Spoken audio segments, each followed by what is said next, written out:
When the world goes quiet and the noise of the day finally fades, some stories begin to whisper. They're not fiction. They're real pieces of life left behind in someone's memory, told by voices that have learned to heal through words. This is Real Stories at Night, where every truth finds its calm and every silence has something to say.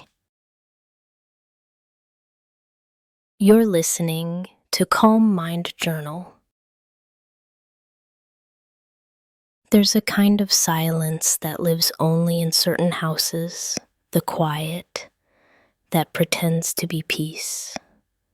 From the outside, Daniel and Emily Nguyen's home looked like the dream everyone wants to live in. A 2-story house in the suburbs of Austin, with jasmine vines climbing the porch rail and a golden retriever named Max greeting guests at the door. Inside, laughter once filled the kitchen. Emily, 26, bright and graceful, would hum while cooking, and Daniel would steal a taste of soup, pretending he didn't. They met at work, she in marketing, he in management, and their colleagues used to whisper, "They're the perfect couple." It was the kind of love that made people believe in happy endings again. When they married, and the Texas sky seemed to bless them with endless blue. But time has a way of testing perfection. 6 months into her pregnancy, Emily stopped working. Morning sickness turned to day-long nausea. Her reflection grew pale and swollen. The woman who once wore confidence like perfume began to hide from mirrors. Her dresses no longer fit. Her energy faded. And the glow people talked about in pregnancy skipped her entirely. Daniel still smiled, still kissed her goodbye before work. But the warmth had thinned. He started coming home later first for meetings, then client dinners. He'd walk in smelling of whiskey and mint gum, place a soft kiss on her forehead, and scroll through his phone long after she'd gone to bed. Emily wanted to believe him. She told herself, "He's just busy. I'm overthinking." But even silence can tell you when something has changed. Madeline, Daniel's mother, lived 15 minutes away. A retired nurse with sharp eyes and softer hands. She visited every Friday with homemade soup. That day, she noticed her daughter-in-law's trembling smile and Daniel's absent look. "How's work?" "Dan," she asked lightly. He shrugged. "Busy quarter? Mom? Expansion project?" Madeline nodded, but watched his eyes. They flickered away too quickly. Later, when he left for an urgent call, she turned to Emily. "Is he staying out late?" Emily hesitated. "Only sometimes." Madeline reached across the table, took her hand, and said quietly, "Sometimes isn't always harmless. Dear, I've seen that story before." Emily smiled weakly. "He's not like that." But Madeline's silence was heavy. In another part of Austin, At the polished offices of Next First Tech, a new face had joined Daniel's team 2 months earlier. Her name was Tiffany Lee Young, magnetic, with that polished charm people call effortless. She remembered birthdays, carried the right perfume, and knew how to listen as if every word was interesting. To Daniel, exhausted from meetings and a wife who mostly slept through her nausea, Tiffany felt like oxygen. It started with small things, a coffee on his desk, a reminder he'd forgotten, a laugh that lingered just a beat too long. Office rumor called her the sunshine of the floor, but Daniel didn't see the shadow behind that shine. At home, Emily folded baby clothes she'd ordered online, tiny onesies, pastel blankets while waiting for him. When the clock passed 10 p.m., she texted, "Drive safe." He replied 20 minutes later, "Still in meeting." She placed her phone face down, heart heavy with a feeling she couldn't name. Outside, rain began to fall, soft, steady, rhythmic. She listened to it until sleep carried her away. By morning, Daniel was beside her again, smelling faintly of hotel soap. Madeline noticed the signs long before Emily did, because once, many years ago, she had been that wife when she carried Daniel in her belly. Her husband had disappeared for nights on call. She remembered the perfume that wasn't hers, the lies told with gentle eyes. History, it seemed, had a cruel sense of humor. So she hired someone, a quiet man who'd once been her patient, to watch. It didn't take long. Photos came back, Daniel's car parked outside a downtown apartment, Tiffany's silhouette by the window. Madeline stared at them, the color draining from her face. That night, she sat by her bedside table, holding the photos like old wounds reopening. When Daniel came by for dinner the next weekend, she told him the truth he already knew. "Do you remember your father?" she asked. He looked confused. "Of course. Do you remember how he left when I was pregnant with you?" Silence. Madeline's voice broke, soft but precise. "I forgave him, but forgiveness didn't save him from what he became, a man haunted by the good woman he destroyed." Daniel said nothing. "I see his shadow in you now," she whispered. "You can still stop it." He swallowed hard, promised it was over, promised to end it. And for a brief moment, he meant it.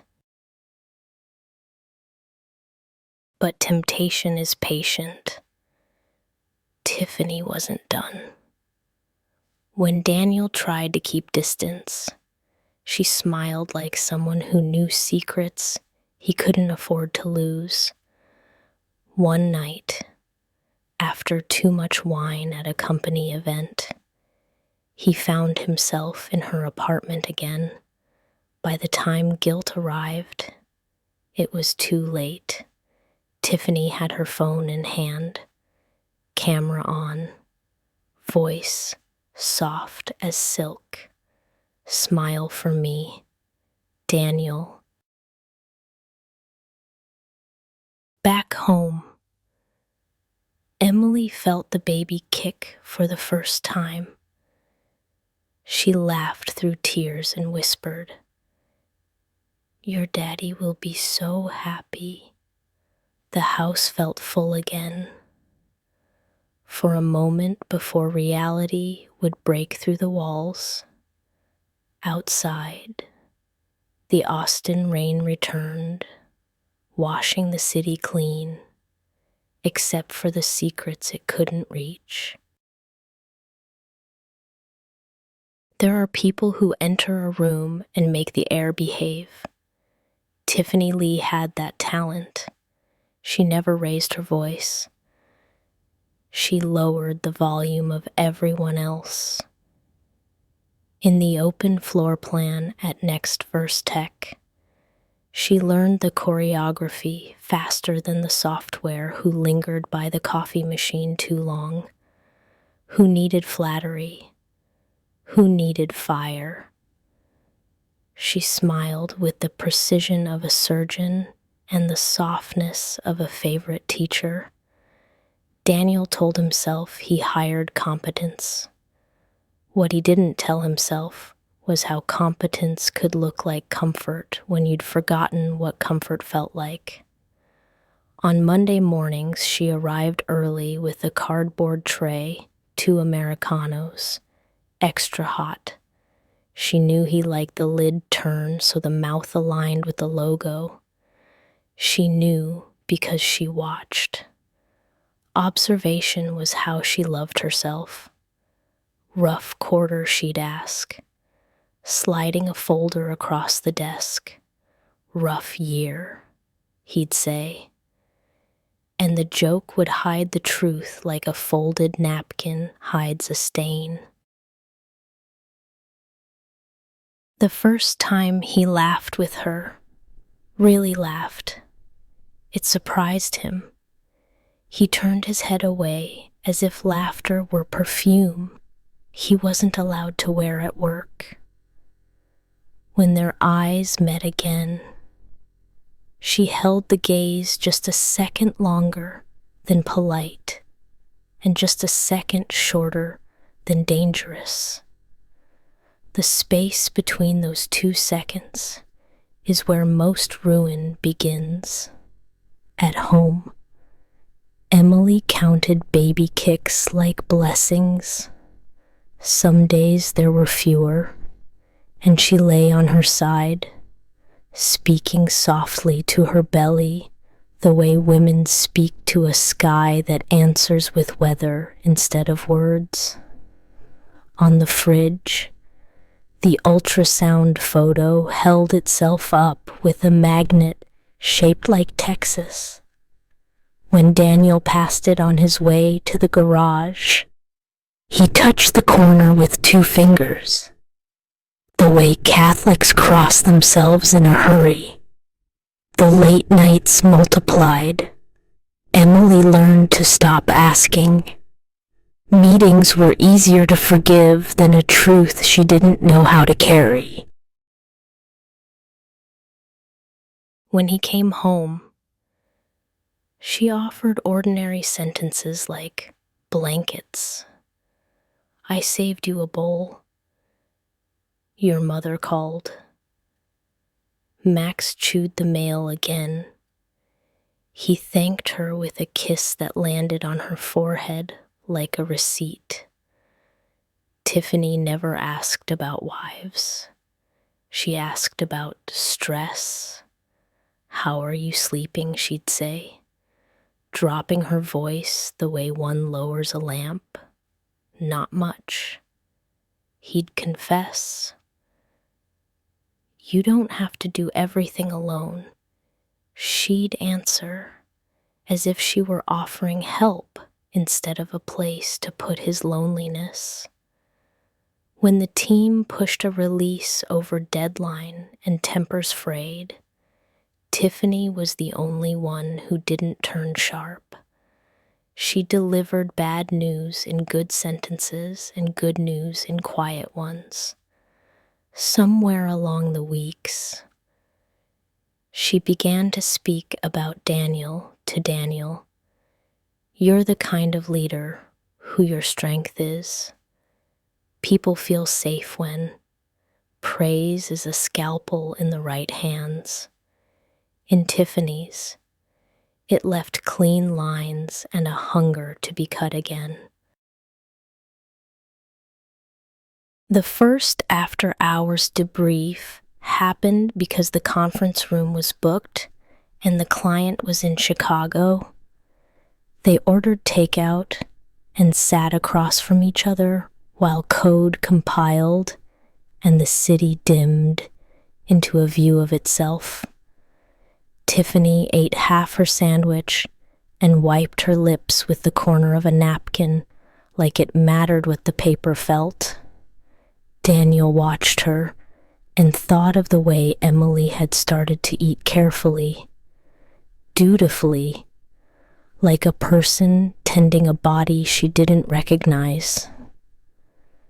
"It's not your fault," Tiffany said.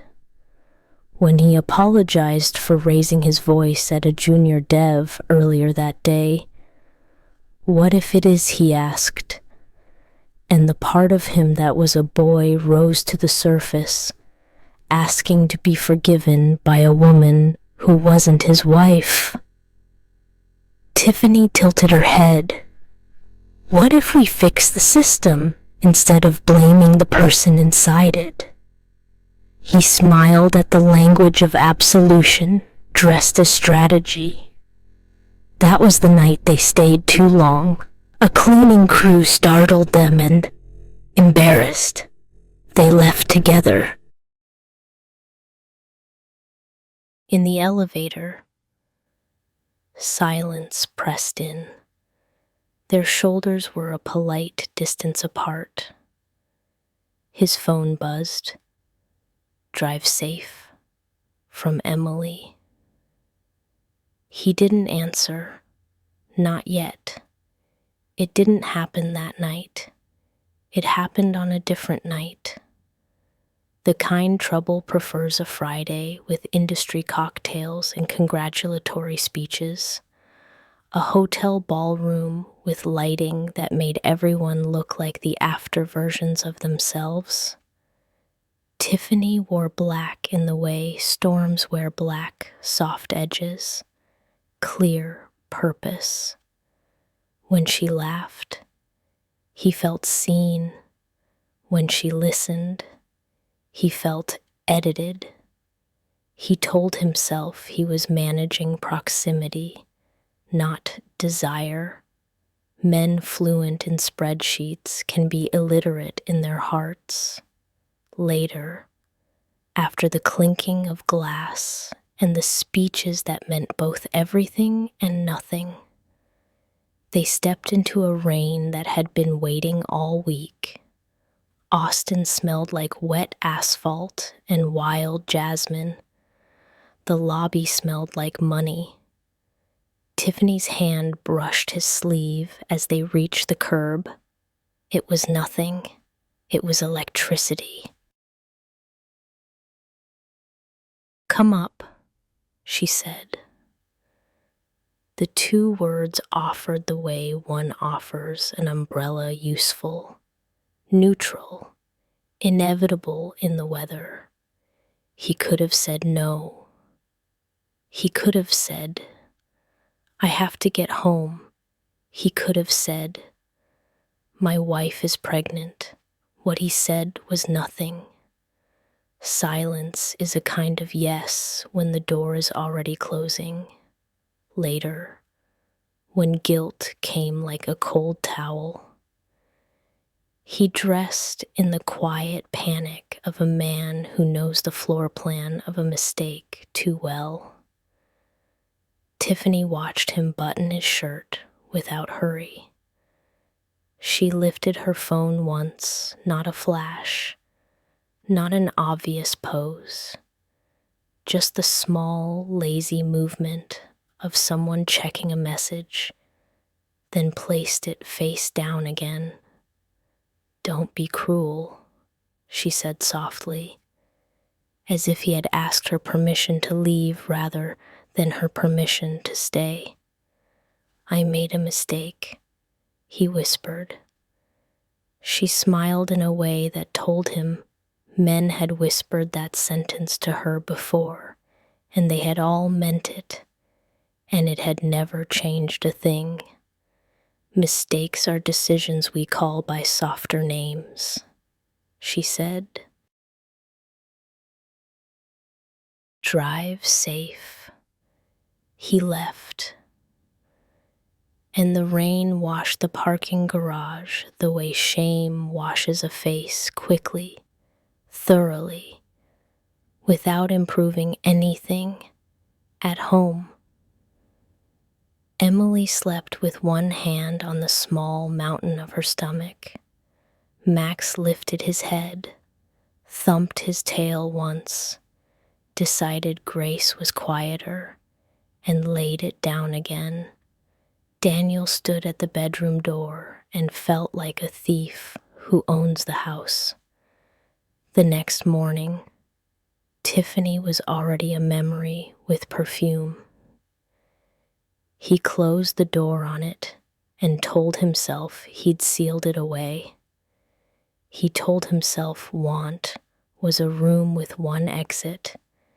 He didn't know Tiffany collected keys. Weeks widened into a shape that looked like routine.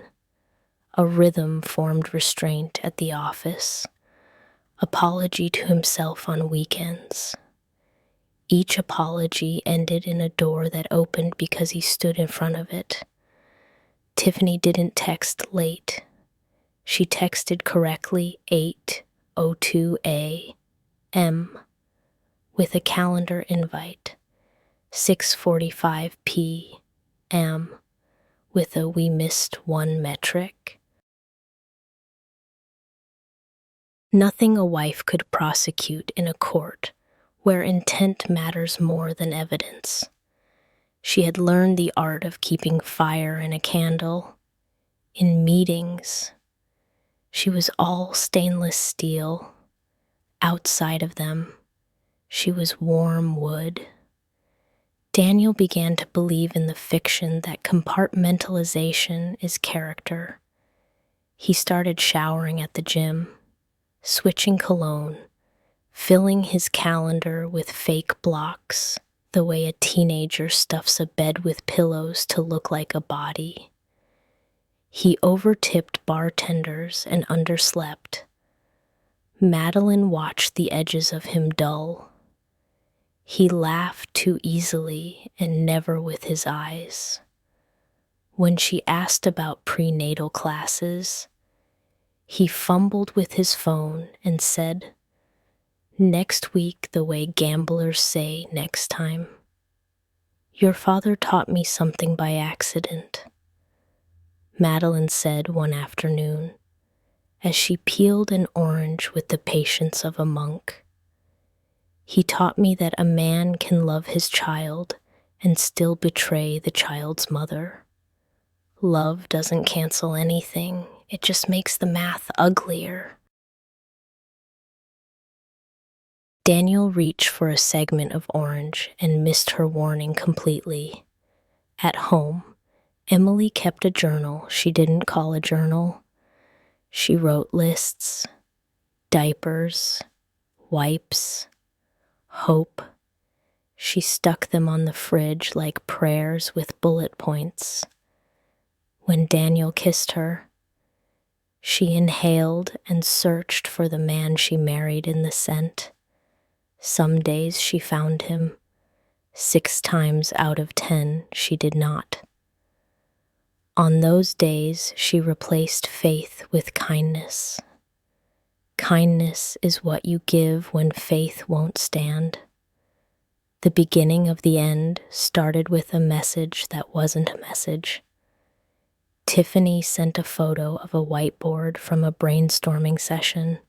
Across the bottom, a line of reflection caught the glass. In the reflection, 2 bodies, close enough to ruin plausible deniability. It could have been anyone. It was obviously them. She followed it with a one-word caption: progress. Daniel deleted it, then emptied the trash with the panic of a boy who broke something in a museum. He told himself he would end it because he had to. He told himself he would choose his family because he wanted to. He believed both sentences and proved neither. When he tried to pull back, Tiffany's warmth cooled by a degree you could feel with your teeth. "Don't be dramatic," she said, 3 days into his resolve. "We collaborate well. We're adults. I'm married," he said. "You were married last month, too," she answered. Not unkindly, just accurately.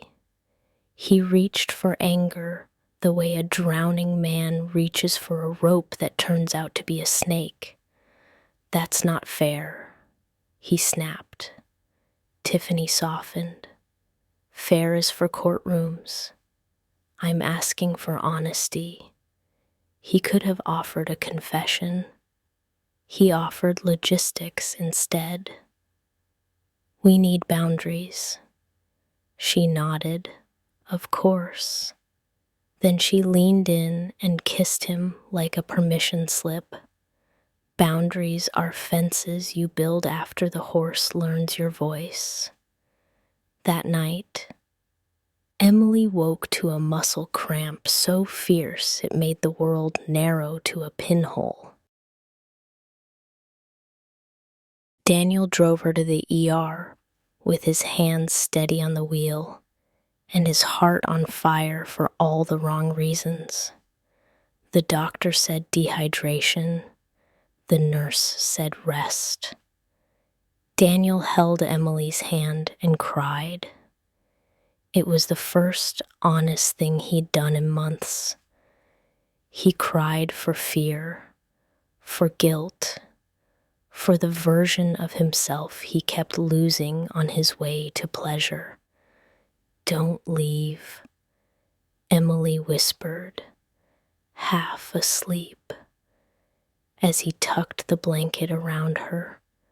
"I won't," he said, and the sentence tried to be a vow and landed as a wish. Tiffany waited 2 days, then 3. On the 4th, she texted, "We should talk. My place." 8. No emojis. No punctuation that could be read in court. He didn't reply.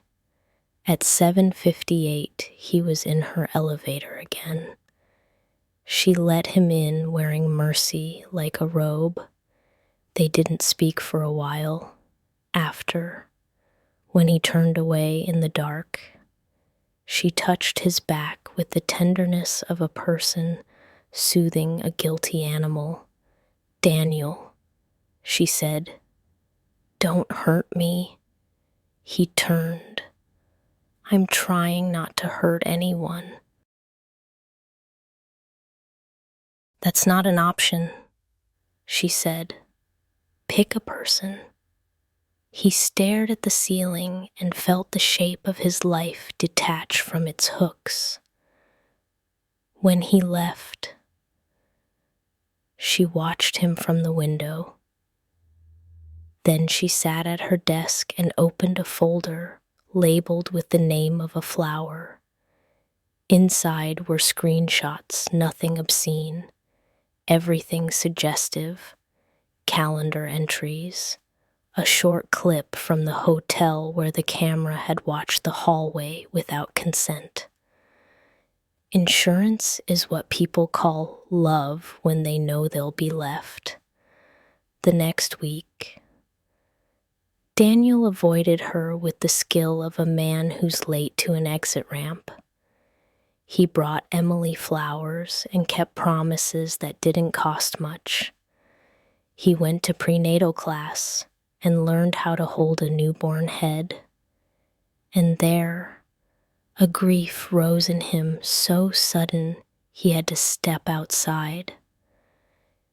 He looked up at a Texas sky too big to witness one person and whispered, "I want to be better."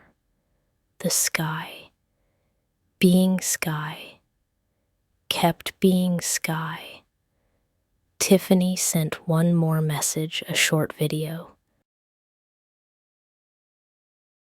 It began with a mirror and included enough angles to end a marriage. He watched it in the bathroom with the fan on. When he looked at himself afterward, the man in the mirror looked back like a witness refusing to testify. He called Tiffany. "Delete it," he said. "Come over." She answered, "This is over." He said, "I know." She said, "Come over." He went. "Do you love me?" she asked. "I don't know what that means," he said, and for once the truth made the room colder instead of cleaner. "Then give me what love usually gives," she said softly. "A place, a plan, or money will do." He stared. She didn't blink. Power is quiet when it's sure. "I'm not paying you," he whispered. "You're paying me already," she said. "With time, with risk, with your future, I'm offering a cheaper price." She lifted her phone, tapped the screen, and a freeze frame lit the room with the light of their lie. He left without slamming anything. Men who grew up learning not to break plates become masters at breaking vows silently. At home, Emily sat at the kitchen table with a bowl of cut mango she wasn't hungry for. Madeline was there too, not eating hers either. When Daniel walked in, both women looked up and saw different sons of the same history. "Sit," Madeline said. Daniel sat. She slid an envelope across the table. He didn't have to open it to know the contents. Shame can identify itself by weight. "I want you to hear me," Madeline said, each word steady as a metronome. "What you do next chooses the man you'll have to live with the rest of your life." He opened his mouth to promise. She lifted a hand without looking at him. "No promises." Emily's voice was small but not weak. "Is there someone else?" she asked. The house became the quiet that doesn't pretend to be peace anymore. Daniel looked at the woman who had given him her 20s and her trust and the child who had not yet seen daylight. He thought of the elevator, the hotel, the way rain makes even good intentions slippery. He nodded. No one moved. Max stood, walked to Emily, and placed his head on her knee. Madeline exhaled like a wound deciding to clot. "Tomorrow," she said, "we handle this. Tonight. You sleep on the sofa. If you text her, if you leave this house, I will call a lawyer who is better at fear than she is at threats." Emily wiped her face with a dish towel and folded it like a flag. "I'm going to bed," she said. "Do not follow me." She paused in the doorway, turned, and added in a voice Daniel had never heard, "You will end it." Then she went upstairs to a room that remembered other versions of them.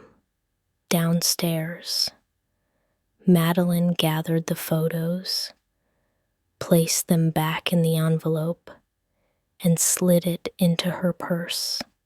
She turned to Daniel. "You will end it," she repeated, "and then you will face her, not with rage, with witnesses." "Witnesses?" he asked. Madeline nodded. "Me and Emily." Outside, Austin took a breath it didn't know it was holding. Inside, the house learned the difference between quiet and preparation. Tomorrow would not be gentle. Madeline had always believed that pain, when carried long enough, eventually turns into wisdom. But watching her son sit across from her, head bowed and lips trembling, she realized pain can also reproduce itself generation after generation, like a curse passed down in silence. She had not planned to tell him everything. Mothers never do. But there are nights when the truth refuses to stay buried. "Your father," she began, "wasn't a bad man. He was a weak one. That's worse sometimes." Daniel didn't look up. He stared at the envelope she had given him, still sealed. He didn't need to open it. He already knew what he'd see inside. Madeline continued, her voice slow and deliberate. "When I was pregnant with you, he started working late, too.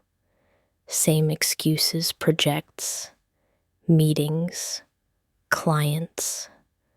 I even cooked his favorite soup every Friday, hoping he'd come home for dinner.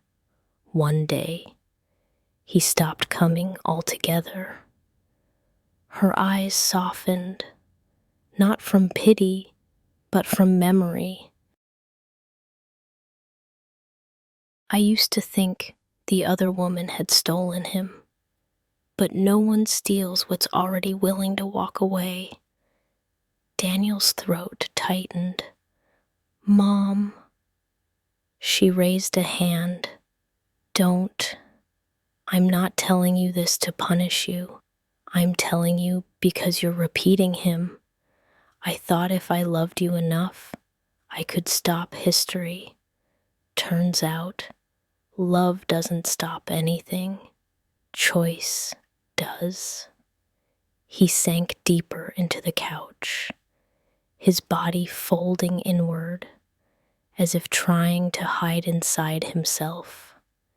"It's over," he whispered. Madeline smiled sadly. "No, son, affairs don't end when you stop touching someone. They end when you stop protecting your own lies." The room fell quiet. The clock ticked in a rhythm that sounded too much like regret. Upstairs, Emily was awake.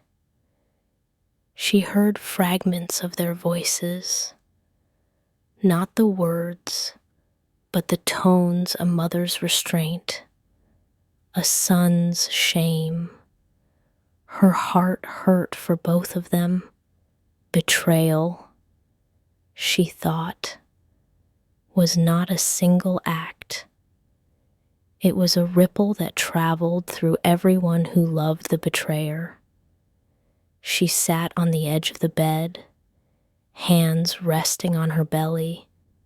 The baby kicked softly, as if reminding her that she wasn't allowed to collapse. "We're going to be okay," she whispered, though the sentence trembled as it left her lips. The next morning, sunlight tried to enter the Nguyen house and failed. Daniel had spent the night on the sofa, his mind replaying the same reel of images. Tiffany's smirk, his mother's eyes, Emily's silence. When Madeline arrived with coffee, he was already awake, staring out the window like a man watching his own trial. "Did you sleep?" she asked. "No." "Good," she said flatly. "Guilt should lose you a few nights." He almost smiled. "You sound like Dad." Madeline laughed softly. "Then maybe you should start listening before it's too late." She sat beside him. "I know that girl won't stop easily. People like her never do. They're addicted to power, not love. You gave her power. Now you take it back. And this time, you don't do it alone." Daniel turned to her. "What do you mean I mean?" Madeline said. "We go see her." He blinked. "We." "Yes," she said. "Me." "And Emily." Daniel froze. "No, Mom, Emily can't." "She can," Madeline interrupted. "Because this isn't just your sin anymore. It's her humiliation too. And she deserves to face the woman who thought she could rewrite her life." He opened his mouth to protest, but stopped. There was no argument strong enough to fight his mother's calm. Madeline placed a hand on his shoulder.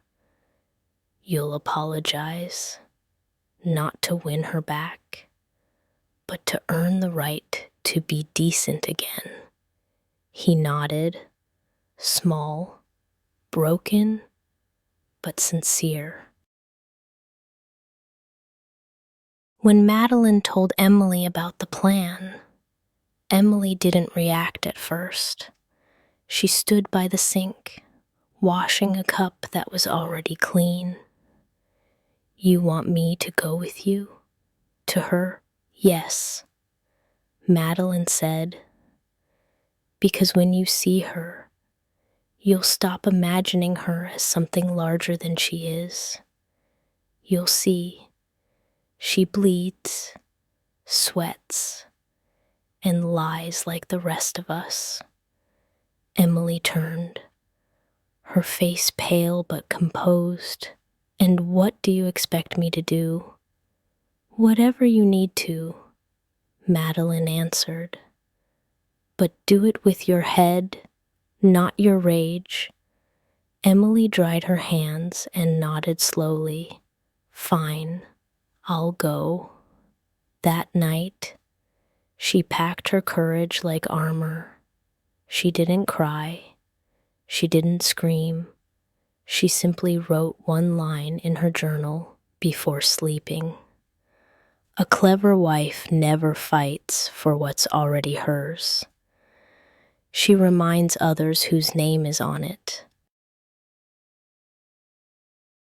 The next morning, Daniel drove them across town. The silence inside the car was not empty. It was sharp. At every red light, Emily stared out the window. Her reflection ghosted over the city. Madeline sat in the back seat, steady as a metronome, her presence both anchor and warning. When they reached Tiffany's apartment, the building looked exactly as Emily had imagined it too. New, too polished, too temporary. Daniel hesitated at the door. "Let me talk first," he murmured. Madeline shook her head. No, she'll respect what she fears, and she doesn't fear you anymore. Emily looked at her mother-in-law. Then, who starts? Madeline's lips curved. You. Inside, Tiffany answered in a silk robe, and surprise that melted too quickly into a smile.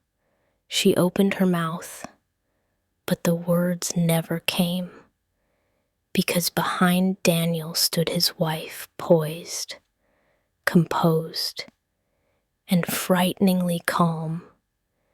Emily stepped forward. We need to talk. Tiffany's smile faltered. This isn't. It is, Emily said, exactly what it looks like. Madeline closed the door behind them. For a long moment, no one spoke. The three women existed in a triangle of power and shame, each evaluating the other. Tiffany crossed her arms, her voice sharp. If you came here to yell, you can leave. I'm not afraid of drama. Emily's reply was soft. Good, because I didn't come for drama. I came for closure. Tiffany blinked. Closure. Emily nodded. You think you've won something. A man, a secret, maybe a victory. But all you've won is a reputation, and I'm giving it back to you today. Daniel stood uselessly between them, the air around him heavy with the scent of defeat. Madeline's eyes were cold steel. I raised my son better. He forgot. I'm here to remind both of you what dignity looks like. Tiffany's bravado cracked just a little.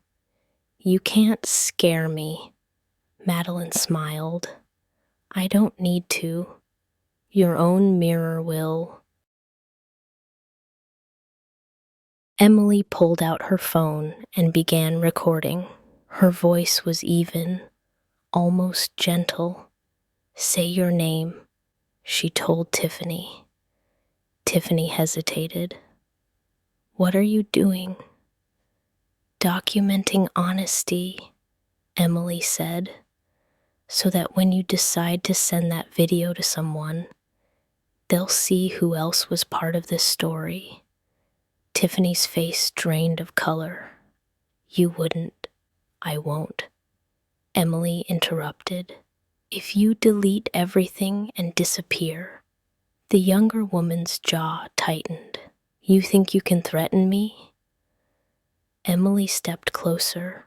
No, I'm offering you mercy, because if I wanted revenge, I wouldn't be standing in your living room. I'd be talking to your boss. For the first time, Tiffany's composure faltered. Her shoulders trembled, her eyes darting toward Daniel, seeking protection he no longer offered. Madeline's voice cut through the room like a verdict. On your knees, girl. Apologize to the woman whose life you tried to steal. Tiffany didn't move. Then she saw Emily's calm expression. Not anger, not hatred, just quiet certainty, and something inside her broke. Slowly, she knelt. I'm sorry, she whispered. Emily's phone stopped recording. Good, she said. Now get up and never contact him again. As they left, Madeline paused at the door. One more thing, she said without turning back. You thought this was about love. It never was. It was about power, and you just lost yours. The door closed softly behind them, the sound final as a gavel. In the car, no one spoke. Daniel reached for Emily's hand, but she pulled it back. Her voice, when it came, was steady. I'm staying until the baby's born. After that, we'll see. Madeline looked out the window, proud and sad all at once. She had seen her son's shame, but she had also seen her daughter-in-law's strength, a calm, dangerous kind of strength that would outlive both betrayal and apology. That night, Emily sat alone in bed, staring at the ceiling. She wasn't sure whether she had won or merely survived. But as rain began to fall outside again, she whispered to herself, "A clever wife doesn't fight louder, she fights smarter." And somewhere in the dark, the storm listened. Tiffany's apartment became a stage for silence. She deleted the photos, or said she did. But Daniel knew the threat was now alive between them. What she really wanted was control, power disguised as romance. She began sending him messages with an undertone he couldn't ignore. When he didn't answer, she sent a new one. We both know how fast news spreads. It wasn't love anymore. It was leverage. Daniel grew paranoid. Every vibration of his phone felt like an explosion. At work, Tiffany acted normal, even sweet.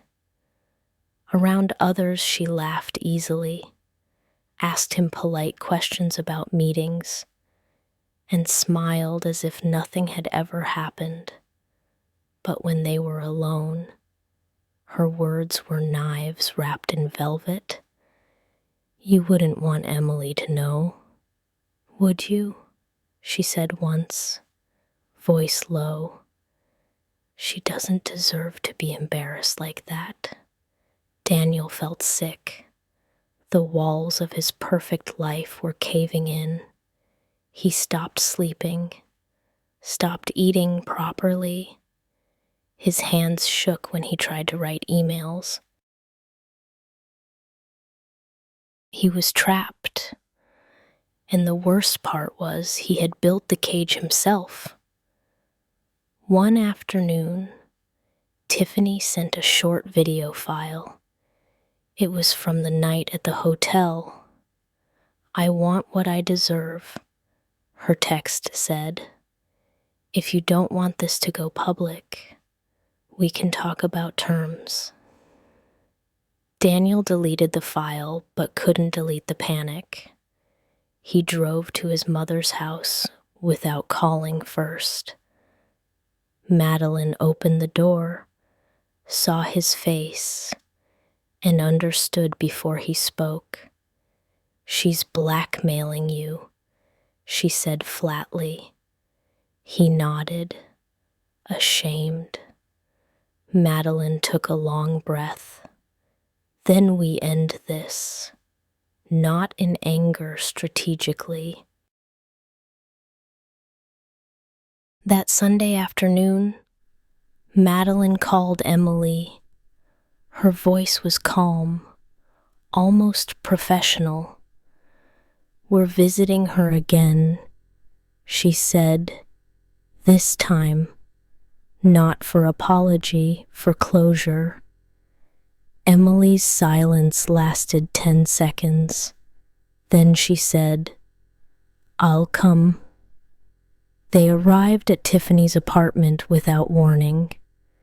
Daniel didn't enter immediately.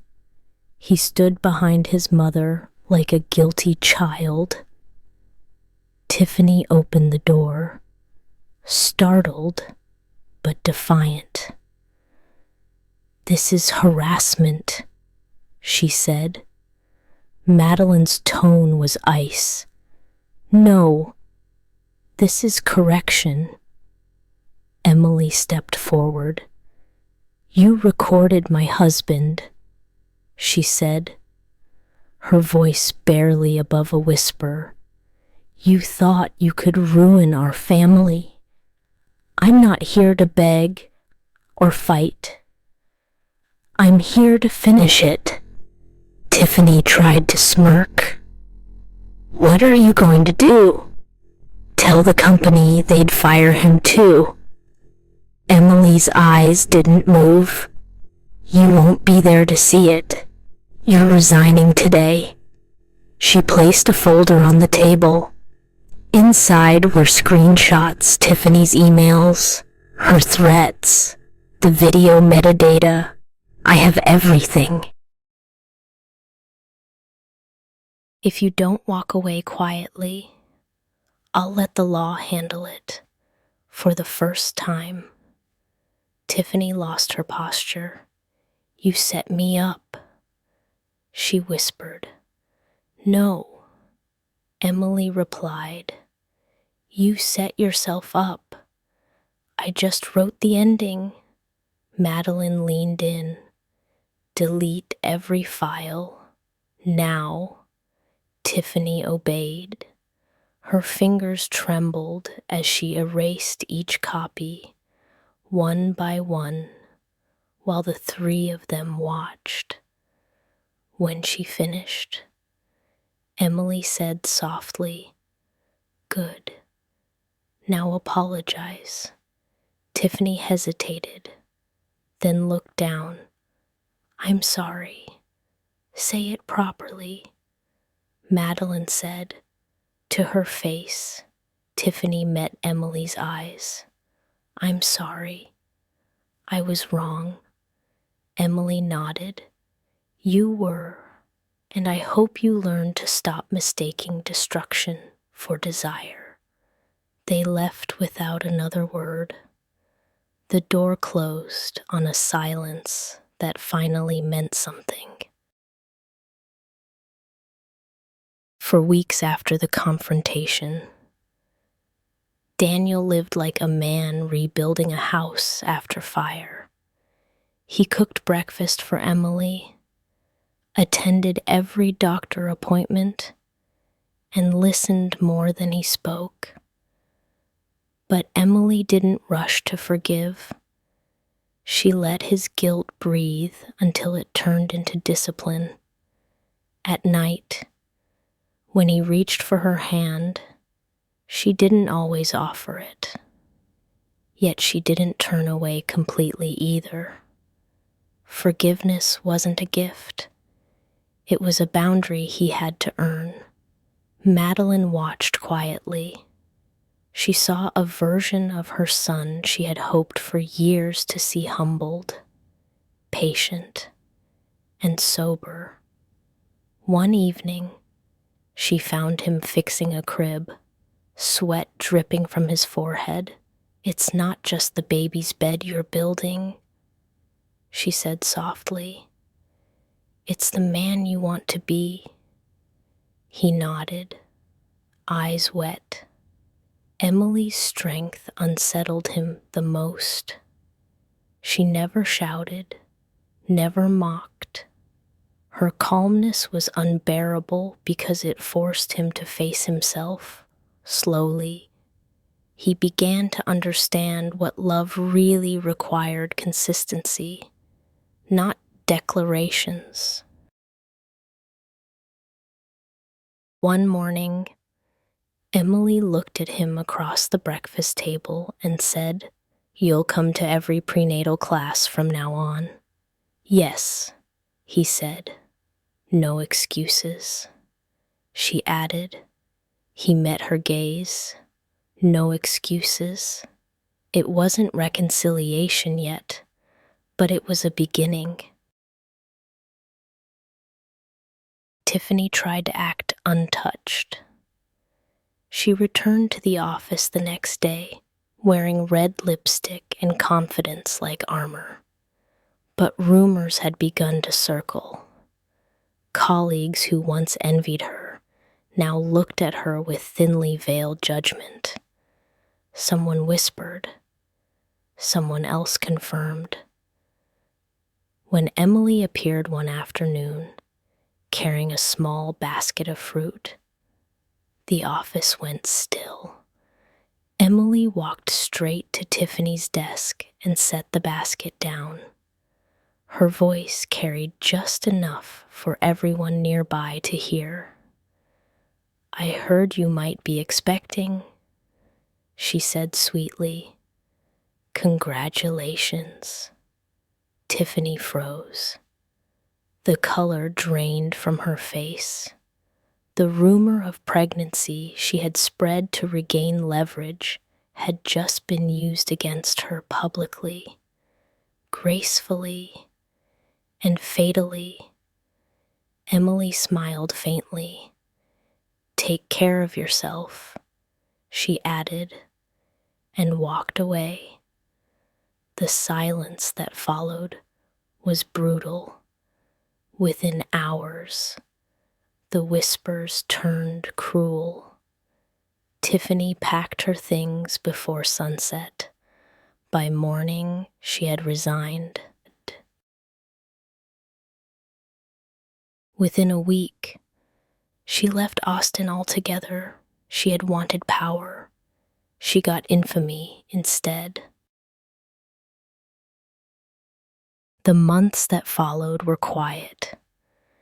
Emily gave birth to a healthy baby boy. Daniel was there through every contraction, holding her hand, whispering apologies and prayers that sounded the same. When the baby cried for the first time, Emily cried too, not from pain, but from release. Something inside her finally let go. At home, life resumed its slow rhythm. Daniel worked fewer hours. He learned how to cook simple meals, changed diapers, and stopped pretending to be perfect. Emily watched him, not with naive trust, but with a new kind of peace.